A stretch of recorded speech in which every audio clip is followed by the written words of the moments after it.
Tu as eu la chance d'animer et d'aller à Fort-Boyard. Oui. Écoute, ça, c'est drôle parce qu'en 1980... Ça, c'est un cadeau, là. Cadeau du ciel. Mais c'est anecdotique comment ça s'est présenté. Okay. Parce que en 92, je fais un séjour en France avec ma blonde, puis pendant qu'elle se prépare, j'allume ma télévision, je regarde ce qui se passe. Je vois Fort-Boyard. Ah, je trouve ça trippant. Okay. C'est fou. Je reviens au Québec. Claude Taillefer, le père de Marie-Josée et de sa charmante épouse, il m'appelle dans son bureau. Son bureau, c'est une table ordinaire, un mur, pas de décoration. Sauf que au-dessus de son épaule, ici, il y a une photo de Fort Boyard. Genre, allô, Claude, comment ça va? Je peux faire pour toi? Je dis, hey, ça, là, je connais ça. Je l'ai vu l'été passé. Je veux aller là. La face tombe. J'ai dit, tu sais-tu pourquoi je t'ai demandé de venir ici? J'ai pas en doute. Non. Et c'était pour ça. C'était pour ça. Fait que là, on s'en va. La première fois, on forme 3 équipes, des patineurs de vitesse. Frédéric Blackburn, Isabelle Charette, la patente, une équipe de Chambre en Ville, Marie-Soleil Touga, Francis Redé, puis une équipe de Salut Bonjour, Paul Rivard, Benoît Johnson, Hélène Laurando, moi. On participe, c'est des pilotes. Écoute, on veut mourir tellement c'est trippant. Puis la saison d'ensuite, TVA a les droits, on s'en va là, j'ai fait ça pendant 8 ans. C'est malade. Il y a des gens qui ont dépassé tout ce qu'ils croyaient. On vient de revoir on a revu des nouvelles il n'y a pas si longtemps au retour, entre autres, de Manon Réaume à la télévision. Elle est venue, elle. À l'époque, elle avait fait sa place dans le hockey professionnel. On lui a fait faire une épreuve. Au lieu de monter le long de la paroi, au lieu de redescendre comme c'était prévu, elle remonte en haut. Ce qui se passe, tout le monde monte à la terrasse finale. Elle est assise. Et comme ça, je sais pas ce que je viens de faire. Qu'est-ce qui m'est arrivé? Qu'est-ce que j'ai fait là? Ça n'a pas de bon sens, ça n'a pas de bon... Tu sais, les gens se sont dépassés. Ouais. Geneviève Brouillette a dit, moi, quand je suis revenu de Fort-Boyard, ça a changé ma vie. J'ai changé de chum, j'ai changé de perspective dans ma vie. Ça m'a complètement transformé. Il y en a eu plein d'exemples comme ça. Et on aura, depuis cette émission-là, une phrase culte qui est « Prends ton temps, mais fais ça vite ». Prends ton temps, mais fais ça vite. Ça, c'est Marie-Soleil. Je le sais. Écoute, Marie-Soleil, c'est un phénomène. D'ailleurs, dans la cellule 208, je pense, quand elle est dans ses pots de chenoute, puis elle dit à ses coéquipiers, taisez-vous, puis elle tape sur le mur avec la boîte, l'empreinte de sa main est encore là. Elle était encore là quand on y est retourné après. Ah ouais? OK. Ouais. Intense à ce point-là. Là. Oui. Mais écoute, t'as de l'adrénaline, t'as le chronomètre qui est l'éclepside, le liquide bleu qui tombe, puis tu veux pas te planter. Tu veux réussir.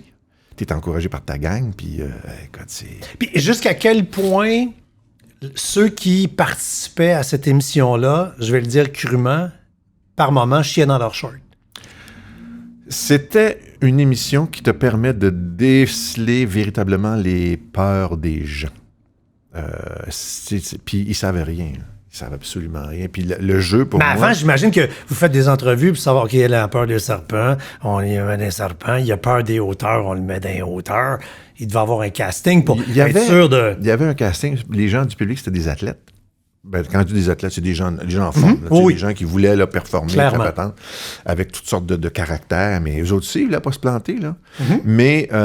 tu passes à la grosse TV, là. Écoute, ça a été... Quel que soit le jour de diffusion, c'est à peu près 1,5 million, ça, de téléspectateurs. Mais ça se décèle. Tu sais, les gens nous parlent d'un petit questionnaire, là. Ouais. Mais on arrivait... Tu sais, on te promène... Tu jases un peu, puis comment ça va? Vous bien dormi? Oui, un menteur. Pour une fois dans ma vie, pendant une émission de télévision, on me permettait d'être baveux. Oui, c'est vrai. Parce qu'on me disait, les pièces, les boyards, qui sont magnifiques d'ailleurs, c'est comme s'ils venaient les chercher dans mes poches. J'étais pas là pour aider, moi. J'étais là pour les baver. Mais Marie-Soleil et par la suite Sylvie Bernier étaient là pour les encourager. C'était le membre extérieur de l'équipe qui leur donnait un peu des pistes à suivre. Mais trouver des craintes, tu sais, quand est-ce que tu es confronté à un boa qui est gros de même, ou un paquet d'araignées, ou la tête chercheuse, là, comme René Simard, avec des bébites, là. Il n'y a personne qui aime ça. Ben non. Écoute, la tyrolienne, t'en vas en pleine mer, les marées sont importantes dans ce secteur-là, dans la baie de la Charente. Albert Foura. Un Breton, ancien danseur de la troupe de Maurice Béjart. Le genre de gars capable de faire un grand écart sur un plancher de ciment à 45 ans. Arrête-moi donc, le père Foura fait un split. Ouais. Oh, on va faire la split! Mon premier indice. Salut, Claire Lemaire. Il était drôle. Puis là, il me disait... C'était pas toujours évident. Pour vrai, là? Mais moi, j'ai pas le cerveau de quiz. Fait que regarde ces affaires-là. Mais les énigmes, les trucs du genre, là, quand on arrivait pour la production québécoise, il dit viens, on va s'asseoir, on va jaser, c'est qui telle personne. Puis on nous envoyait souvent des artistes en haut, puis la patente. Là, je leur donnais des petits cues, puis là, ça va être bon. Puis il notait tout. C'était un beau travail. Fait qu'il y avait du Guy Mongrain dans le Père Fouras qu'on voyait. Mais il était vraiment quelque chose. Puis c'est un gars qui a du verbe, qui a du vocabulaire, qui est caustique. Intimidant. Qu'est-ce que c'est? C'est baveux, là. Baveux? Ben, c'est parce que t'es pas là pour leur donner des passes droites. Je comprends bien. Mais c'est fait pour se dépasser. C'est fait pour aller au-delà de ce que tu fais d'habitude, de sortir de ta zone de confort. Il y en a qui en sont sortis puis sont venus... il y avait une passerelle extérieure puis le saut de l'ange. Bien souvent, la marée était basse, donc tu vois des grosses roches. C'était pas invitant du tout. Mais un des plus beaux sauts de l'ange qu'on a vu, c'est Karine Vanasse. Elle a tendu les bras comme ça, fermé les yeux, elle s'est laissée tomber. Un des pires, c'était Pénélope. Elle voulait sauter par en avant, les genoux ils ont plié, ça a fait se faire boum, boum. Ah, le cœur m'a arrêté. Comment ça s'appelle?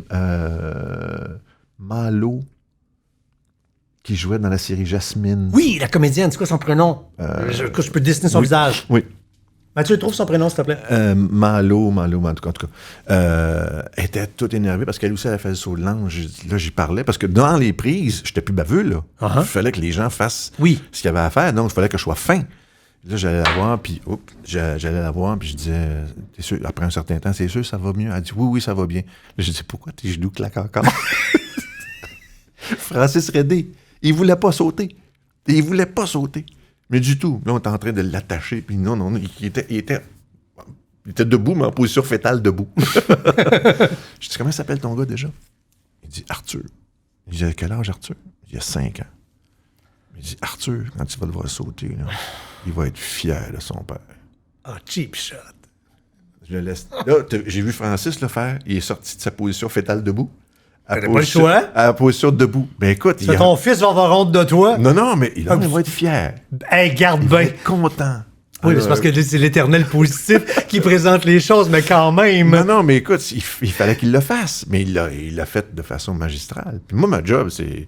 À l'écran, je suis baveux, puis je ne viendrai pas chercher des pièces de boyard dans mes poches. Mais en dehors, pour arriver à faire des choses... Papa protecteur. Ouais. Hey, écoute, Bruno Pelletier qui avait avalé une tasse d'eau en faisant la tyrolienne, on l'a repêché. La mer était démontée. Là, il passe avec une couverture. Je dis, Bruno, ça va aller. Oh, ça va aller. Ça va aller.